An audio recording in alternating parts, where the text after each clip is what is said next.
Hello everyone. This is a video for the Stats 1 course. It's going to be about joint and marginal probabilities. In this video, we've created a fake data set about a bakery, and we'll see how we can use statistics to influence our decisions. So for this example, we're going to pretend we own a fairly successful bakery, but we're always looking to improve. So we survey a total of 1,370 of our customers, and we ask them two things. One, their favorite cookie, and then two, how often they come in. Because we want to know which cookies we should keep or which we should get rid of. And we are going to put that data into something called a contingency table. So there are a few ways to set up a contingency table and a few things we should know. One of the first is that down here in your bottom right corner, that is your total number surveyed, total number examined. That will always add up, or that should always add up to 1,370 in this case, or however many you're doing in yours. And there's a few things that we can do. We can say, okay, of those that liked red velvet, how many came in every few months, once a month, weekly, and then that's going to give us a total. We're going to do the same thing for chocolate chunk, and then for snickerdoodle, for sugar cookies, and for chocolate chips. These A plus B plus C plus D plus E should all total up to our overall grand total. Now it's also helpful to look at information more than one way. So we can take those who came in every few months and add that up for a total of that. Of those who came in every few months, what kind of cookies did they like? Those who came in once a month, what kind of cookies did they like? And weekly, likewise. And in this instance, F plus G plus H should also equal our totals. And so this is how those numbers are calculated. Now let's see what we can do with them. Now what sometimes happens with these problems is we get a chart, but there are some holes. There are some gaps. And so we take what we know about these charts and we can fill them in. So let's start with the first line. The red velvet is all filled in. The chocolate chunk, we have something missing. What we can do is we can take 375, which is our row total here. 375, we know that if we add up all three cells that they should equal 375. So we'll take 27 plus 208 equals, plus our missing data is going to equal 375. If we subtract 27 and 208, let's put that into the calculator. We're going to get 375 minus 27 minus 208. That is going to give us 140. So 140 goes in that cell. Now let's look at snickerdoodle. We have another one missing. Our total, our row total is 125. If we subtract 100 and subtract 24, that's going to leave us with what's left in that cell, and that's 1. And the sugar cookies, it looks like it's all filled in, but chocolate chunk or chocolate chip, we're missing some of those. So we take 325, which is our row total, and then we subtract 108 and 109. If we put that into the calculator, we're going to get that we're left with 108. So we know that that goes in there. And the last thing that we can do, because we have a missing data point for the total number of weekly people that we surveyed, we can add up down the column and get that number. So we're going to take 20 plus 208 plus 100 plus 22 plus 108, and that should give us a total of 458. And it's always good to double check our work. So we're going to add this bottom row and make sure that it adds up to our total. So 391 plus 521 plus 428, and we add those together and we get 1,370. So now we're ready to start using this table. All right, so now we've got our table filled in and cleaned up. The first thing that we're going to calculate is what's something called the marginal probabilities. And remember that with probabilities, it's going to be between 0 and 1, so we're going to get some decimal.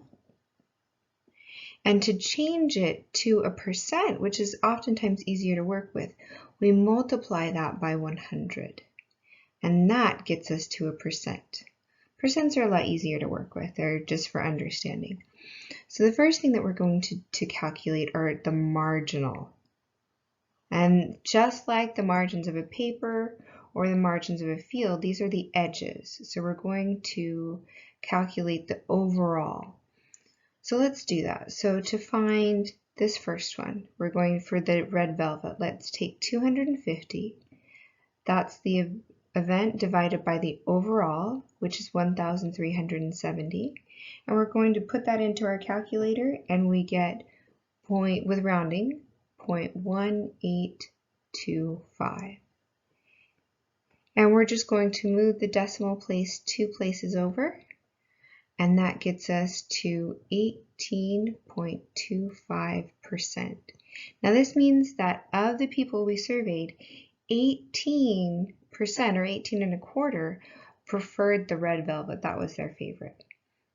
And so then we take 375 and divide that by the total, and that gets us to 0.2738. And again, let's move that decimal place to change it to a percentage, and that gets us to 27.38%. That means of the people surveyed, 27, and a little bit more, so 27.38% of the people liked chocolate chunk the best, 18.25 liked red velvet. Now we're going to breeze through the calculations a little bit quickly. So to find snickerdoodle, we would take 125 divided by 1370, the overall total, and that gets us to 9.12%. So about 9% of the people like snickerdoodle the best.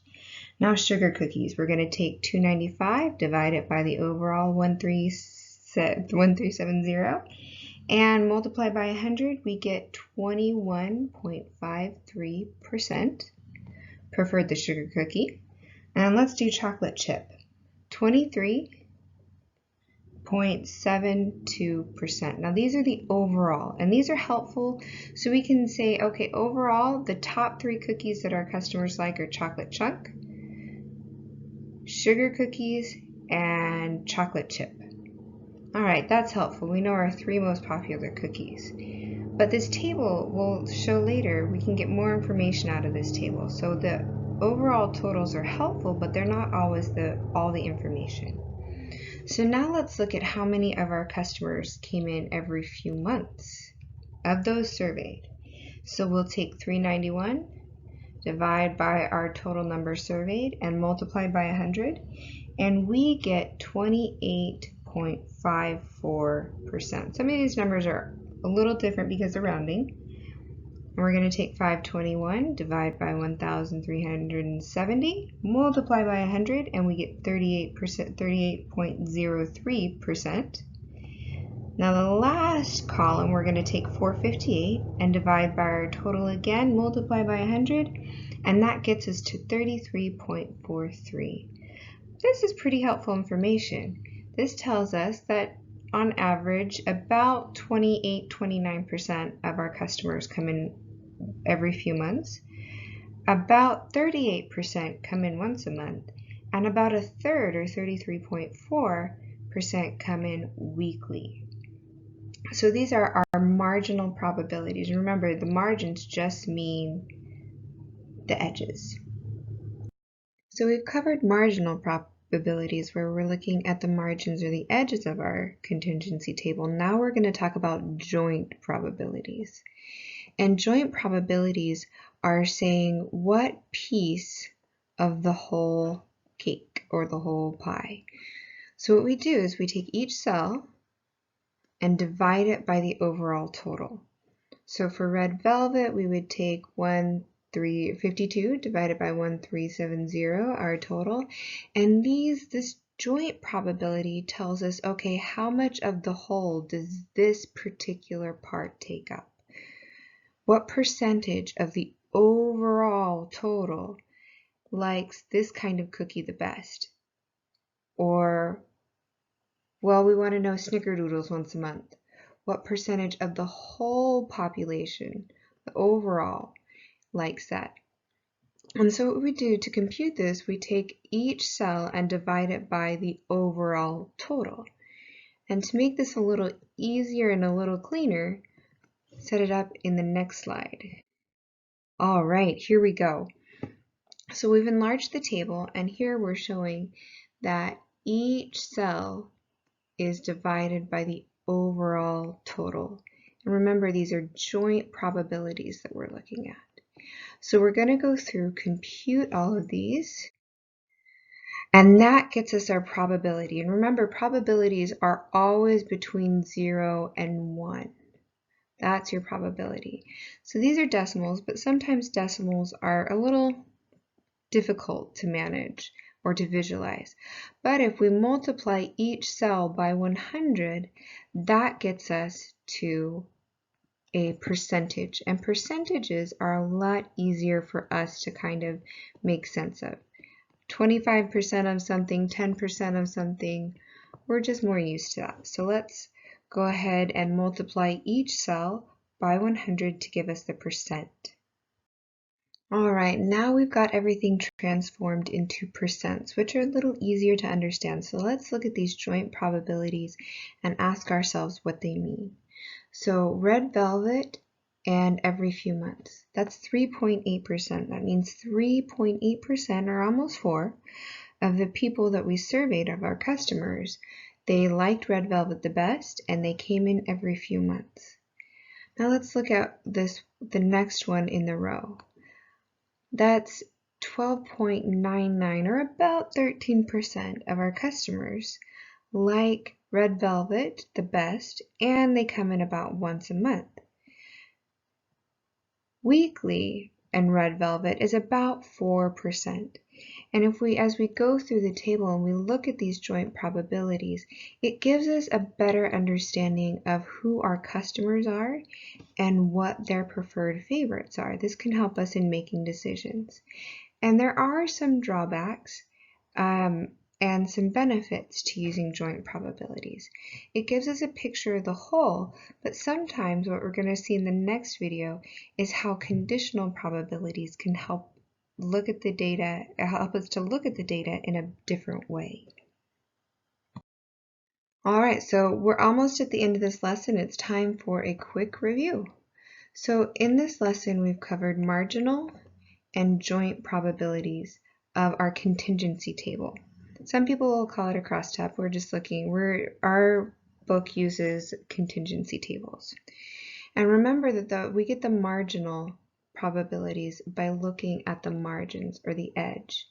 And we take our row total and divide it by our overall n, or our overall amount.